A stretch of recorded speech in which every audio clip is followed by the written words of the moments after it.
Andy, first of all, we're obviously in the middle of transfer deadline day, aren't we? So if you can, just bring us up to date with where you are with things at the moment, either incomings or outgoings. Yeah, things moving along as we speak. I think from the outside, everyone's thinking, why do these things always get to the last day, the last few hours of the window? That's the way it is. Clubs obviously waiting on people coming in to allow people to go out, and where you fit in with that. So yeah, we're expecting movement in the next few hours. I suppose that's always kind of hard when you get to this point. Like you said, it does take a while, and then all of a sudden it's crunch time, isn't it? Yeah. From your own experience, this is the first time you've gone through this as a manager. What has it been like for you? Similar to the summer one, where I went through it for the first time then. So yeah, it's obviously a different market in January. Potentially, obviously, players coming in who haven't maybe played in the first half of the season, maybe not part of the current club's long-term plans, maybe coming to the end of their contracts, etc., etc. Have they had a successful first loan in the first half of the season? So there's obviously a lot of things which come into play. It's about retaining your patience and making good decisions at the right time, and not getting flustered and panicked, and retaining that sense of calm and going on trying to stick to the plan as much as is possible. Now obviously it's moving all the time.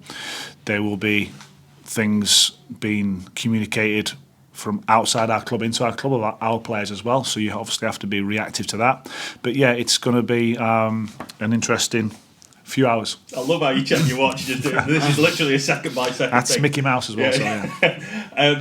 Is the market can the market be quite skewed at this time of year then? Because you hear lots of people, Director of Football said it last week, that sometimes you're waiting on clubs to do their business before you get yours done, and then sometimes people, agents, whoever want things that maybe you didn't know at the beginning. Yeah. How skewed is the market at this time of year in Europe? Yeah, I think obviously we sit within the food chain. So if we're looking to recruit from higher up, from the Championship, from the Premier League, we obviously have to wait on those clubs doing their business until they can allow a player to leave. So you're almost in a queue, and you're reacting to what these clubs further up the food chain have done, but we've identified positions that we think that we need to strengthen within our team, within our squad, to impact the second half of the season.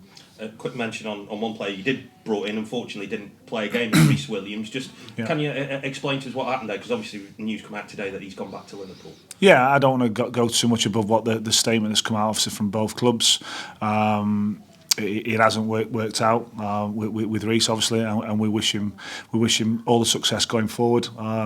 Got to know him obviously very briefly as a kid, so yeah, we wish him all the best going forward. Rumours are around as well about centre back at Barnsley, Kasper Lepata, I think it is. Can you shed any light on that at all? No, as I said, we brought Rhys in because we needed to become stronger in that department of the team, in that unit of our team, and obviously with Rhys going back to Liverpool, it's a position that we need to strengthen. And again, it couldn't have happened at a worse time. Not his fault, I suppose, but it couldn't have happened at a worse time because it doesn't leave you much time to then address that, I suppose. No, but as I say, you've always got to be ready for the unexpected. So we have been prepared. We've obviously done a lot of work from window to window again on availability, but things change. You're keeping plates spinning for reasons, and then you're reacting to what happens. Reference somebody who's actually within your squad. Uche obviously come off really nasty looking injury last week. Where are you up to with him? Yeah, Uche has already had surgery on that shoulder. We're looking at minimum 10 to 12 weeks. So the big man was obviously in a lot of pain last week. He had an initial assessment on Monday with a specialist, and could have gone down two routes. One where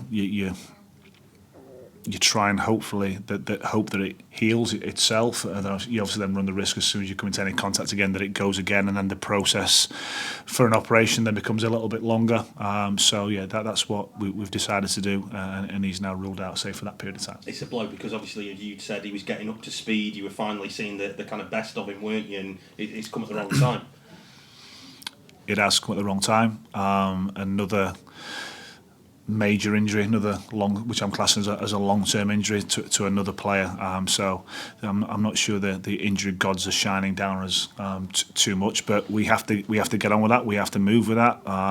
We've got other players within the squad, and when injuries happen, then the next person in line has to be ready, has to come in into the team and impact the group and take the opportunity. Ryan Loft would be the obvious candidate to do that now. He's been in and out of the team. I know he's found goals hard to come by. What have you now asked of him to step up to that role?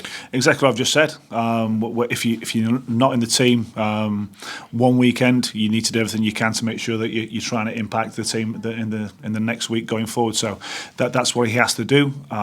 For whatever reason, you say in terms of his performances so far, we demanding, encouraging, asking of him, and say he now needs to be ready to go and take an opportunity. For the criticism that he's had, though, what do you feel he brings to the team, and what does he offer that team when you've got him out on the pitch? Well, first of all, I think speaking on behalf of all the players and having been a player, there has been negativity around him. Let's be honest. I think sometimes he's come onto the pitch and the reaction of some members of the crowd has been negative, which isn't going to help Ryan or any other player. It hasn't only been Ryan, so that is not going to help any of our players. For us to have a better second half of the season, we need to work together. Players, staff, fans, everyone, we all have to be on the same page. We all want the best for this football club. There's a certain standard that we have to meet, obviously, and we have to demand of each other. So I would say, no, let's all get behind all of our players and encourage them and demand of them in the right manner. That they're all trying 100%, and we're all working together to have a better second half of the season. That criticism, I suppose, comes in all forms these days, and it's never been harder to ignore it, has it? Because of social media, because of the interest in football and how wide it goes as well. Is it harder then to shut all of that out? Because like the old days, you could turn the radio off, don't buy a paper. Now it's much harder. How difficult is it, from players' point of view and management point of view, to kind of shut that out? I think it's now a part of the world, in it, the internet and social media, and it's very easy to criticise anyone in any walk of life, young, old, professional, non-professional, for the way somebody looks, for the way somebody acts. It's very easy to criticise people. That's the world, unfortunately, we live in. I think from our point of view and from my own experience, I don't do social media. I've got two daughters who are 25 and 18. It's part of their life. They've grown up with it, so they do see it.